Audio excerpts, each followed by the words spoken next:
Well, welcome to today's rapid fire quick session advocacy workshop to prepare for our August 2020 virtual congressional meetings. Now, some of you might already know that we are essentially organized into two camps or cohorts or teams focusing on WHO funding, or rather denouncing the withdrawal from the World Health Organization, as well as one that's more broadly anti-racism, but with a specific ask of seeking co-sponsors for HConRes 100. A little bit about what we're hoping to come away with today. I want everyone to feel comfortable and excited going into these virtual meetings. This is new territory for probably the majority of us, especially in a virtual setting. So I want to make sure that there's an overarching confidence in what we're calling our toolbox. That refers not only to the talking points, fact sheets, advocacy tips that we've already sent out, but the best practices that we're going to talk about today. Essentially, we'll be prepared to advocate effectively. A bit of an overview about what you can expect from today's session. I'm going to give a general overview about what are these meetings, what's happening, how are we facilitating these.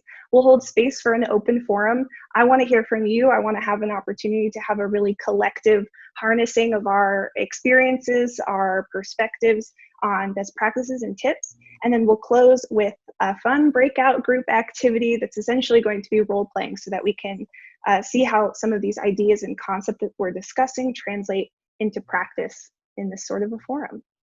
All right, general overview, what's happening, when are meetings taking place? We have not yet confirmed a lot of the meetings, so confirmations will take place on a rolling basis, meaning that you'll have the opportunity to opt in depending on your individual ability and availability. Essentially, you'll receive an email that'll say, these 3 dates have been set. Tell me which ones you want to come to. There is no limit on how many you can attend. It's entirely up to you, and an opting in system. Though I hope everyone who has registered will be able to attend at least one. Who are we meeting with? We are going to attempt to meet with as many representatives and senators from across the national capital area as possible. In a more specific sense, those from the anti-racism cohort or group are going to be meeting with representatives who have not yet co-sponsored HConRes 100, which as a refresher was Barbara Lee's resolution calling for the formation of a commission on truth, justice, and racial healing, which we are advocating for in partnership with Better World Campaign, UN Foundation, and UNA USA. How can I prepare for these meetings? You'll definitely want to be really comfortable with the materials that have already been sent your way. So those talking points that are a little more narratively focused, especially if you are going to be advocating for the first time, sometimes it's helpful to just get a sense of what a sample script does look like. You'll want to be really comfortable with that fact sheet because comfort level there is essentially going to inform your ability to adapt and be flexible to the types of questions you might be receiving.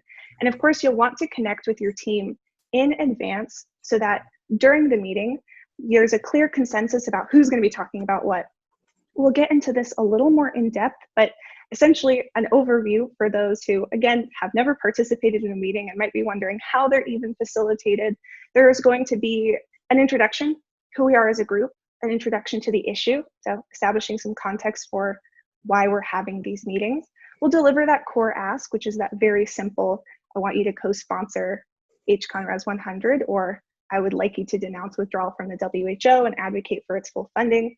There'll also be an opportunity to answer questions that the congressperson themselves or the member of their staff who you're meeting with will ask. And also, it's always important to remember to make a plan for follow-up. We want to make sure that we're not just having one-off meetings, but we're building relationships with the folks that we're connecting with. So if anything comes up in your meeting, they're interested in other work, we want to make sure that we send them resources, that they stay on our radars, our mailing lists, etc.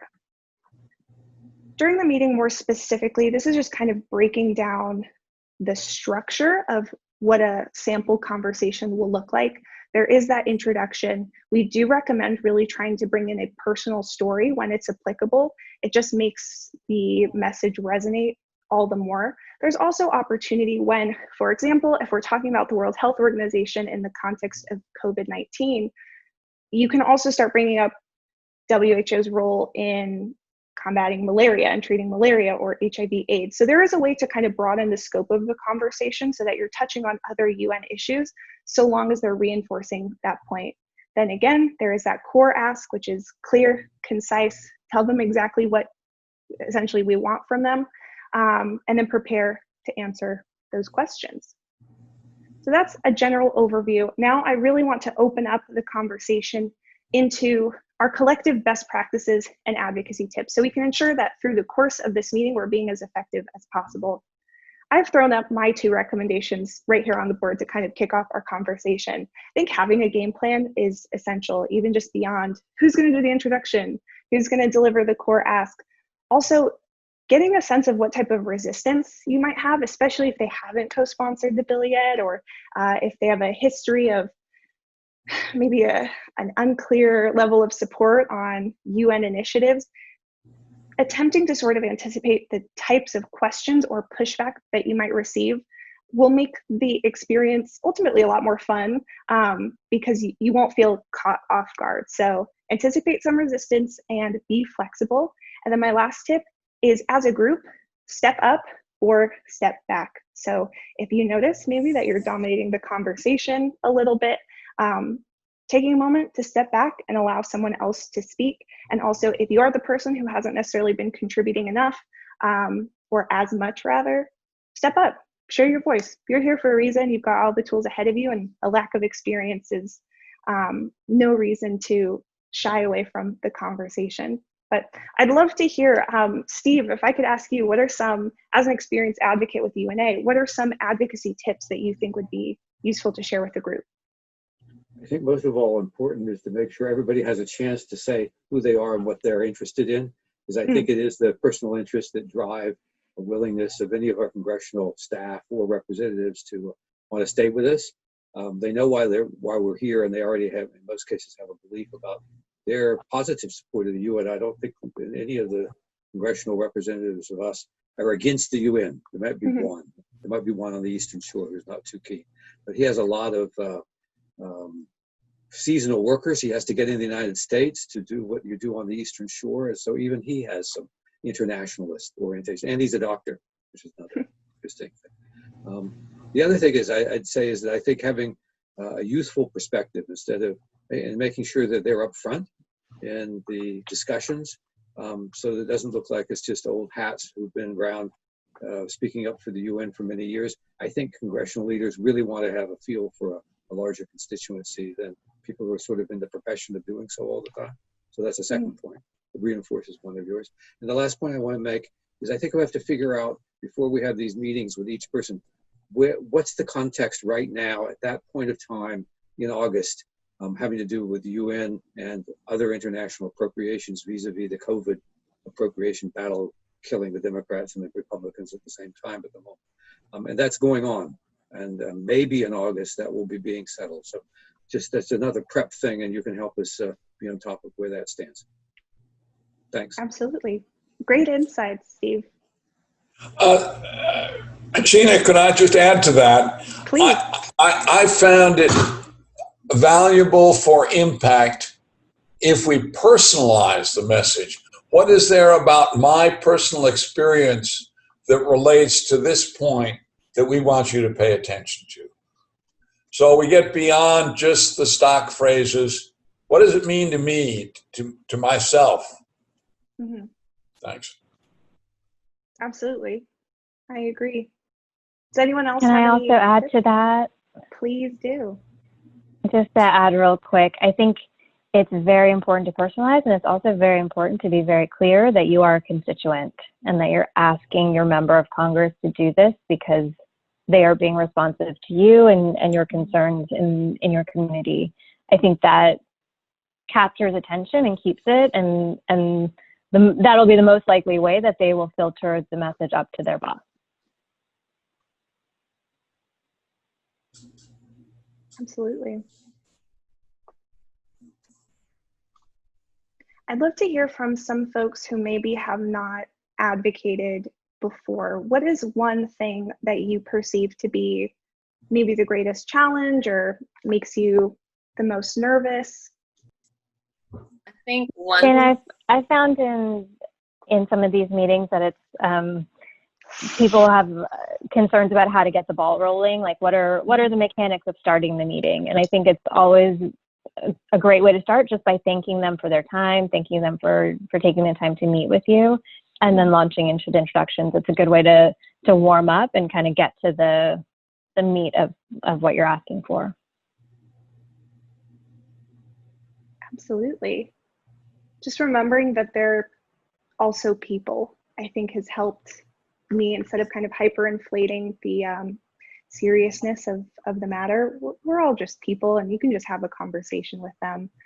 So that's a really great reminder, Gayatri. Thank you. Amara, did you have a point that you wanted to raise? I was just gonna say, making it feel more like a conversation, but also making it seem like I know what I'm talking about is one of my concerns. Like, I could do the research and everything, but if I get there in the virtual meeting and I don't know, like having nerves or not sounding like I was prepared is a concern. I think for me, one of the biggest challenges is I have this perception that congressional members are too saturated with all of the advocacy work that other people are doing. So they may have been primed by their own ideas that what is the thing that they think will work with advocacy and what is the thing that doesn't work. So they may like do selective listening to some of our advocacy ideas, but that is my opinion. I participated in a phone call a couple months ago on the same subject with my congressman and 2 senators. I think a virtual meeting is going to be, I guess it's going to be more personal and easier to handle than a phone call. So I'm looking forward to that. But yeah, I agree with all the comments, and keeping it personal and giving it a message that relates to you and your region, your constituency. I think that's going to deliver a much impactful message. Mm-hmm. Yeah, this is Kashia, I also agree with pretty much what everyone is saying. I also do understand that, yes, sometimes they are primed and prepped with the language that we may come with. And that's why I think it's very important that if you think that they are going to tune out, I guess you can probably try to read body language and their eyes and all that kind of stuff, and figure out whether or not they're connecting with what you're saying, and understand when to switch, when to make that switch and tell a personal story, get personal with them. And even if you get nervous, they know that sometimes it may be your first time or whatever the case may be. So don't sweat it.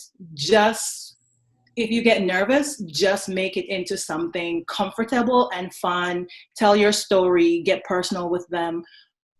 Tell a joke.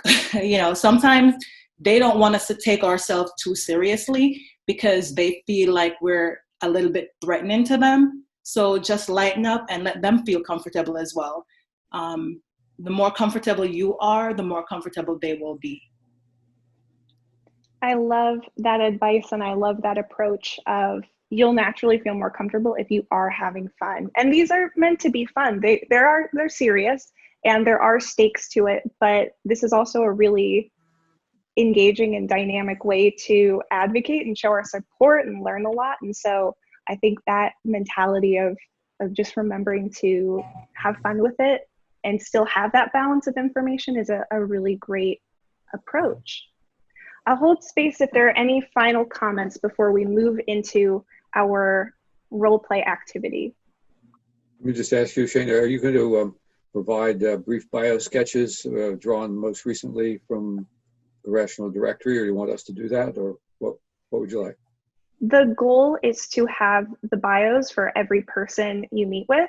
I'll commit now. You can, when you get a notice that we've scheduled a meeting with Representative Eleanor Holmes Norton, we'll link to her bio so you can have that information, familiarize yourself with her team's policies and things of that nature.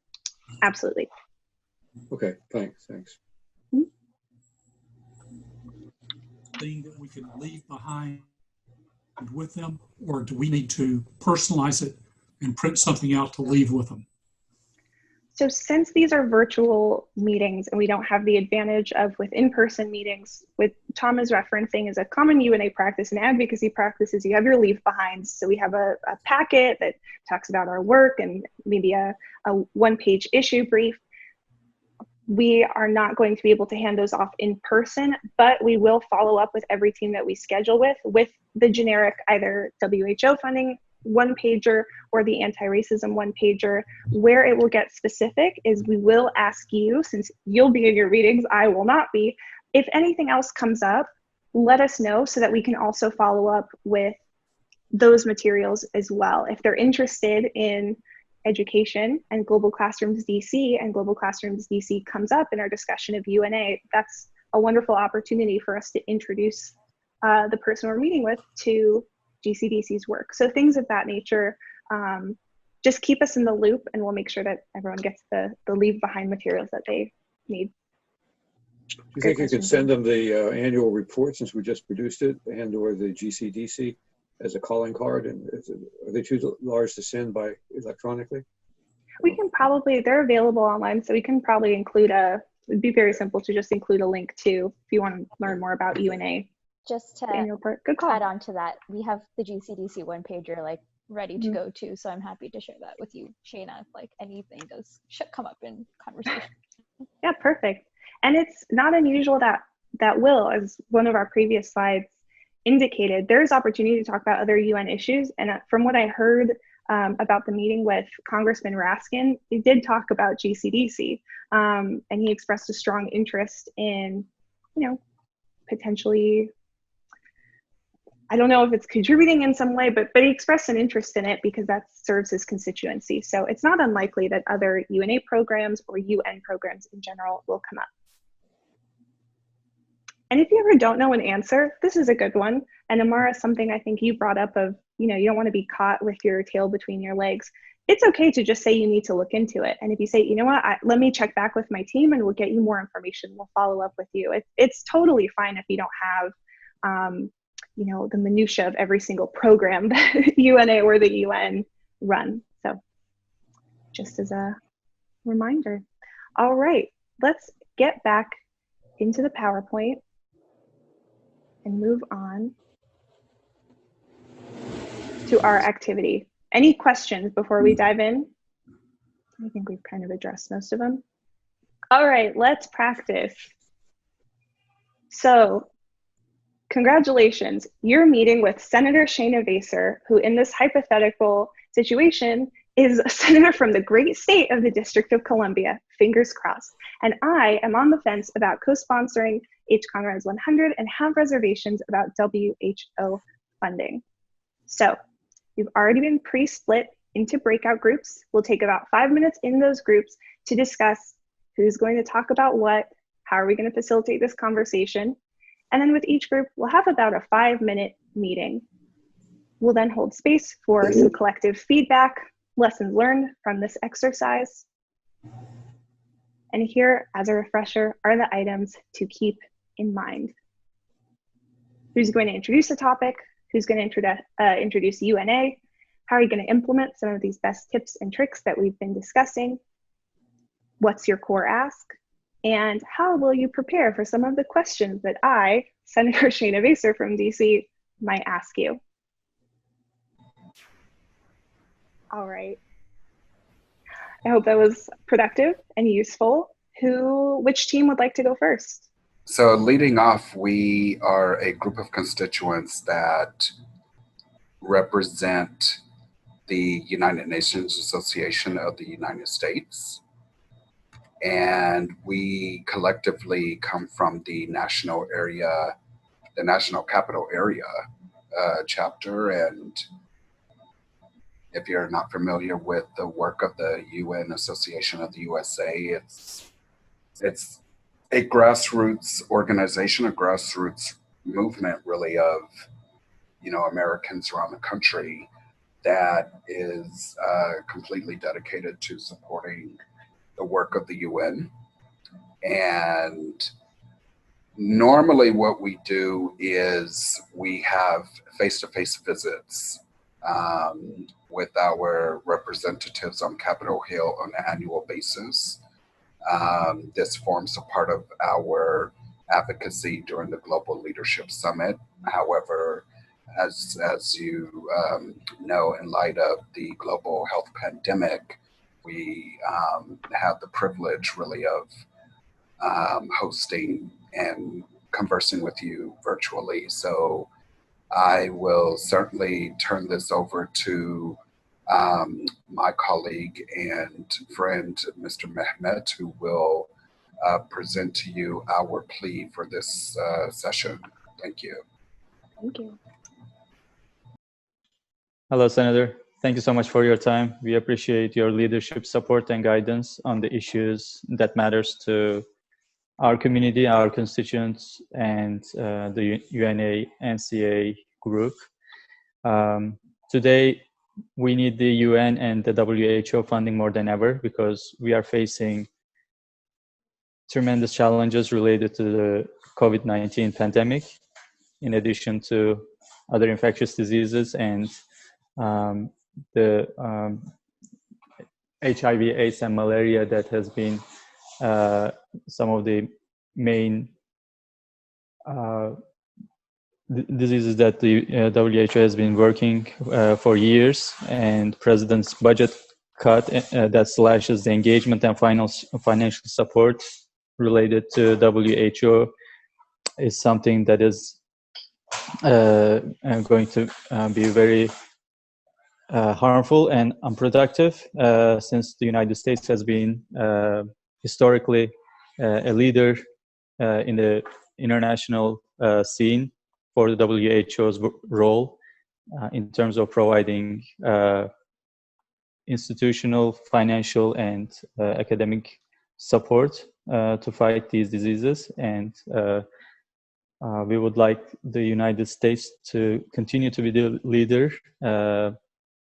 in that sphere and support UN's efforts to promote peace and stability that is going to make the United States stronger and safer. And this is why we are asking you to fully ensure the funding for fiscal year 2021 for WHO and continue this engagement to flourish in the coming years while we are facing unparalleled challenges. Thank you so much for your time, and we appreciate your support. Thank you so much. I have a couple of questions for you as a group. I mean, what really does the World Health Organization do that other organizations aren't doing in terms of COVID-19 response? Why is it so essential that the United States continue to financially support it? Senator, first of all, I'm so pleased to hear since the next election that we have a female senator representing our local area, Virginia and Maryland. I'm not sure which you represent, but it's a wave of the future. But I'll get back to serious business.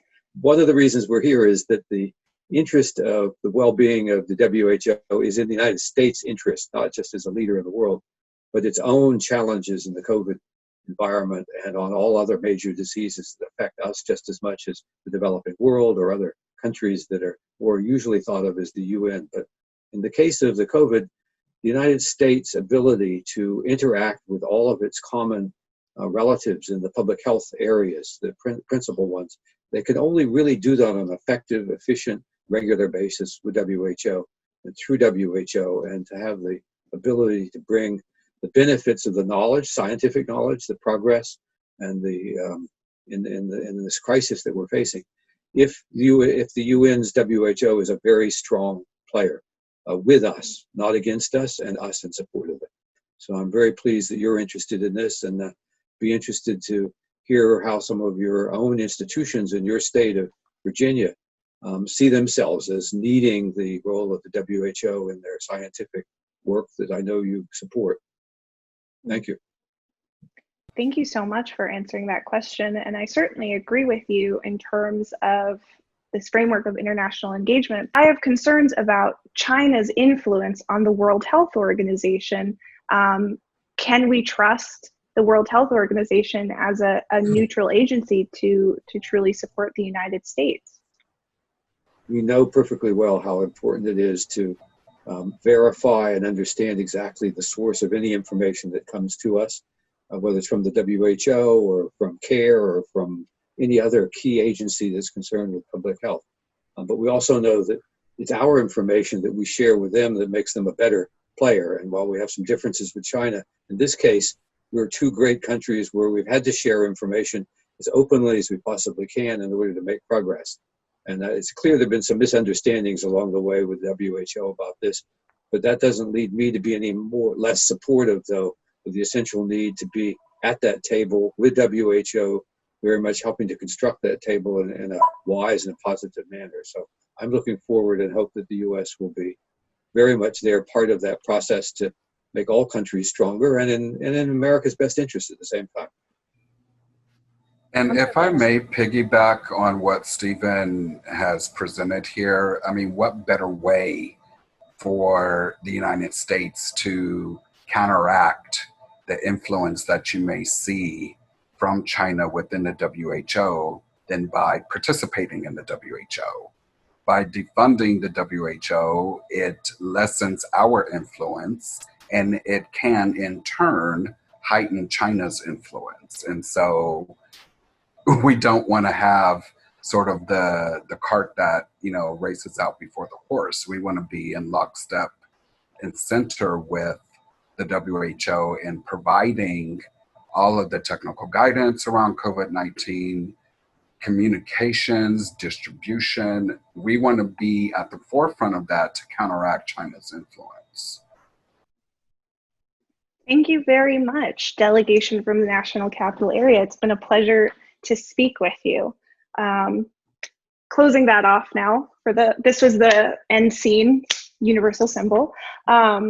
For the sake of time and so we can hear from the other group, I'd love to pause right now and first of all, commend you for putting that together on very short notice and without knowing that you'd be doing so in the span of less than 5 minutes during today's workshop. So kudos to you, kudos to having all of the facts right. I'd love to hear collective feedback either from those of you who were in the group on what you think worked well, lessons learned from that process, as well as folks who were observing in terms of general takeaways.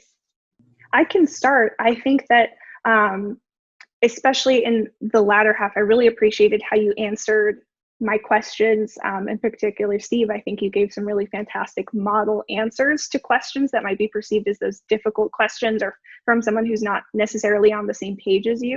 I will say from a structural standpoint, sometimes it is helpful to kind of lobby or volley rather over to someone else to deliver that core ask so it doesn't get lost in the paragraph, so to speak. So Mehmet, I think you were doing a really wonderful job, but I had to be listening very carefully to kind of piece out, okay, what is he asking me to do? It could be helpful in that case to throw to Tom or to Vivian and have them then come in and say, so essentially what we're asking you is, and then you give that very quick core ask just so that it doesn't get kind of lost in the sauce, if you will. I would also like to have heard from the other members of the team. I agree with Ed and Shana. Also, I think, I mean, I guess I know we're on we're practicing, but I guess a little bit more enthusiasm and a little bit more grit, I guess. Just a little bit more enthusiasm in tone and a little bit more grit. Thank you. All right. Well, overall, great job. Thank you for going first. Also not easy to be the guinea pig, if you will. I am a senator again, and I have to run to another meeting with a new delegation from the National Capital Area. Welcome to my office. Please take it away. Thank you, Senator Vaser, first of all, for taking this meeting with us. We really appreciate it. I, with my fellow 6 constituents, are here today to talk about some core issues that we've identified that are affecting our community very intensely that we'd like to discuss with you. But before we get to that, we did just want to introduce ourselves. So my name is Jaya. I'm part of the United Nations Association of the National Capital Area. which is a grassroots movement dedicated towards advocating for relations between the United States and the United Nations. And all of my fellow constituents are also part of this organization, and I'm going to ask them to introduce themselves. And I'm Ed Elmendorf. I've been involved in the work of the UN on human rights and the work of the UN Association on Human Rights for many, many years, and welcome very much the opportunity to talk with you about this issue. Hi, I'm Kashia Thorpe. I'm in education, and I really appreciate your time sitting down with us to discuss these issues. Hi, I'm Pauline Placide. I'm also a member of the UNNCA, specifically the Advocacy Committee, and I'd just like to also thank you for taking the time to speak with us and hear us out. Hello, Senator Vaser. Hello, my name is Ona Nelson. I'm also part of the Advocacy Committee for the United Nations Association National Capital Area, and I'm also currently a student at Howard University located in Washington, D.C. Thank you so much for your time. Thank you, Senator, for your time. My name is Amara, and I'm also a member of the Advocacy Committee at UNANCA. Awesome. Thank you, my fellow constituents. So today we're really here to talk to you about HCON Res 100, which is calling for the formation of a U.S. Truth, Racial Healing, and Transformation Commission. We believe this is long overdue. This is a long overdue step in our country's fight against racial justice, and it really reflects the principles of the American community and of what the U.S. and the UN stand for, especially considering that the UN is coming up on its 75th anniversary. We believe it's an extremely timely issue to talk with you about. I'm going to turn it over to one of my colleagues to explain a little bit more about why we are specifically interested on this issue. So over the past decades, we acknowledge that there has been a historical issue with racism in America, and that's why we're coming to the table today to see if we can get on the same page about you particularly.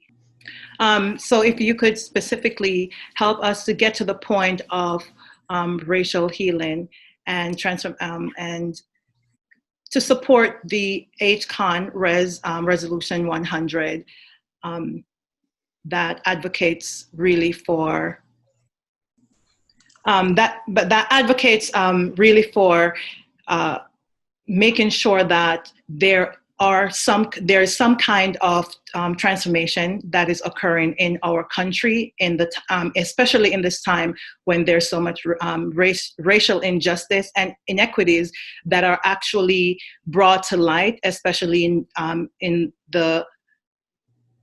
especially due to COVID-19 and also with the death of George Floyd. So I hope that you are open to hearing us out and also at the end making a conscious effort to make a decision to support the House Resolution 100. And we think also that this is a general interest of your constituents.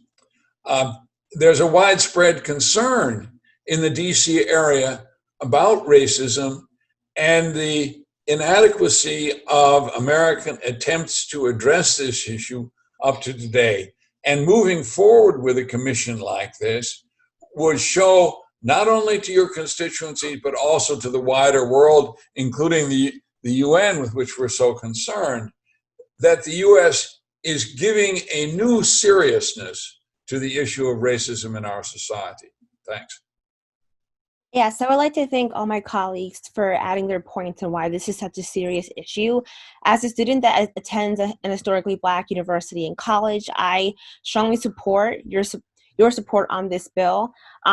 Through my university experience and learning about American history, there is a vast discrepancy between how certain races are treated in this country. It's not all equal, and the 1960s 1964 Civil Rights Act has now been outdated to a point where new institutions, new forms of racism have resurfaced. And we need to make sure that our Congress, we need to make sure that our country is keeping up with what's going on right now in society and making bills to make sure that everybody is treated on an equal basis.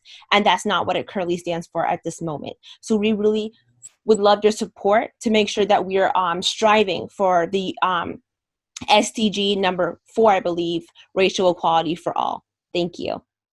Yes, I would like to also tag on into what my colleague Anya said.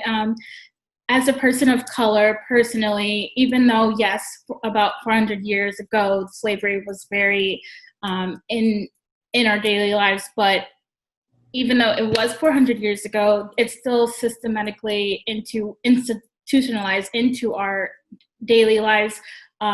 Different people of color are treated differently in terms of education or housing or even things like medical help. And I just think that even though, yes, it seems like a thing of the past, it is still really prevalent in today's time. And so we really would really appreciate it if you would help your constituents and us in the world, because it's not just a local issue, it's a universal issue, and we should all join in and help where we can. And the United States has a history of supporting human rights agendas across the world and truly has not done enough for the people within its own country. Black and people of color in the United States are marginalized and are not supported in the same way, and their human rights should also be valid in the same way that the United States supports human rights globally. So we really encourage you to support this bill to foster and to also emphasize how important the human rights of Americans and especially Black Americans are today. So just to pull it all together, do you think, Senator, that you might be able to join in co-sponsoring that legislation? Thank you all so much for providing this very necessary context as to why you're here and why this is relevant to the United Nations, which was not previously apparent to me. But on the topic of this bill in particular, I do have a question. I'm completely on board in terms of agreeing that, yes, our legislature needs to do more to support anti-racist policies and make strides in the ways that you've identified. Why is this bill the one that we should co-sponsor? Why is the formation of this commission so critical to our shared mission? The bill is critical because it is a unique time and a unique action. The United States has had opportunities before seriously to address issues, whether in the follow-up on the Civil War or in the 1960s, and this country has failed to do that. The establishment of the commission proposed under this legislation would give us a unique opportunity to address historically deeply entrenched injustices in this society and to show to the rest of the world that we are doing that. Thanks. Additionally, we don't believe that the fight ends here at this bill alone, that this is just a step in the right direction in eradicating racist policies globally. Yeah, and I would definitely like to add, as someone from the education sector, this helps to really break down the systemic racism that exists, especially in education, where students are experience inequities every day, not just through textbook, but through teachers and through funding and different aspects, not just our African-American students, but students in general who are constantly, especially minority groups that are constantly marginalized, that are constantly put at a deficit and are not thought of as as their white counterparts. These students should be treated equally. And in light of the issues that are occurring with George Floyd, like my colleague said, Ed, I mean, the whole world is watching, and the US has taken leadership on so many issues, and the rest of the world had followed suit. So why not take leadership on this issue now that the whole world is watching, now that everyone is marching, now that it's a larger conversation, and come to the forefront with a resolution that will not just heal our people here, but it would be interesting to see how it heal other places in the world as well. Wonderful. Well, thank you so much. I think that's a wonderful, natural way to close this exercise. We haven't heard from you, Senator, about your response to the legislation. Right. Well, for the sake of time, I will have to defer on that one. No, but thank you all so much for participating in this exercise. I, again, would like to give just my quick comments and then would love to open it up to the group for some collective feedback. I want to commend you all. I thought you did a really great job of setting the stage, introducing yourselves, which is really important, and in the context of a longer meeting, that's something you should absolutely do. My only note really was you did not mention who introduced the bill. So when delivering that context, saying Barbara Lee's resolution that she introduced, which calls for the creation of a commission on XYZ, which is H. Conres 100, is just going to make it a little more clear, because I bet you that the average staffer whose team has not already co-sponsored this bill is going to be like, what are you talking about? And there'd be a little bit of a gap. So having that up front, I also want to highlight, Ed, I thought you did a great job of kind of, you place it in the context of bringing the conversation together, but the core ask was very, very clear. So I think a great example of how to kind of structure the conversation. So kudos. Would love to hear from participants, from observers. Well, I guess I'll go first. I know I stumbled in the beginning, but I actually had it in front of me, but I think I wanted to say it without looking at it. So yeah, it definitely takes a little bit more practice just to remember exactly what the bill is so that I can naturally talk about it. So yeah, I'll definitely read over the documents, and that's a part of the preparation process. So that's duly noted. Before we close, Tom, I know that you had raised your hand to make a point. We'd love to hear from you. So in the way of debriefing the activity that we just went through, the exercise, when we have the talking points and all the teams are formulated, we know which teams are going to which congressional offices virtually to talk to them. I think the teams ought to meet to agree on an expanded script using the talking points as a basis, then split that up so each person will know what her or his role is. And then each person practice it over and over on your own, so so really have it down well. And then the team probably needs to meet 3 or 4 times to rehearse and make sure, hey, we've got a really good story to tell. We can do it in a cogent manner and get in, make our points, leave the thing behind, and get out of their lives. But let them know that, hey, we're here. We have a serious problem to deal with you on. We're not going to waste your time.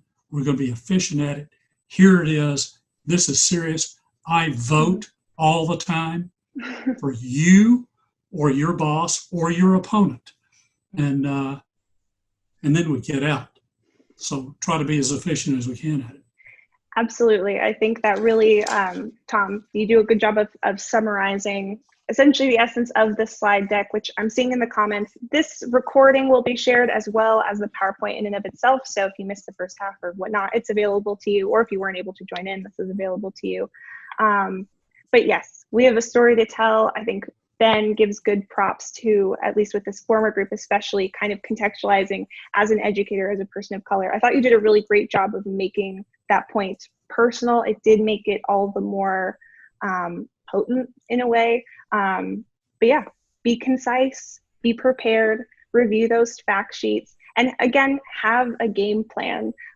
Know who is going to talk about what, know who is most comfortable addressing criticism of the WHO versus other facets of, again, what anticipated questions might you get? There's no way to know, but just having a sense of how you're going to respond or how you're going to engage can be really helpful and a little reassuring before you go into a meeting where it is going to be a little bit nerve-wracking, especially if you're new to this. It's very much a learned process. I still get nervous. So I guess I'll leave you with that. Review the resources, take time with them, and enjoy yourself. Have fun. Thank you for continuing on our mission and our work and doing what's really important. Even if it is just a first step in the right direction, we still need to take that first step, especially when we're up against the challenges that we're up against, which sometimes feel incredibly large. With that, for the sake of time, I'd like to draw today's session to a close.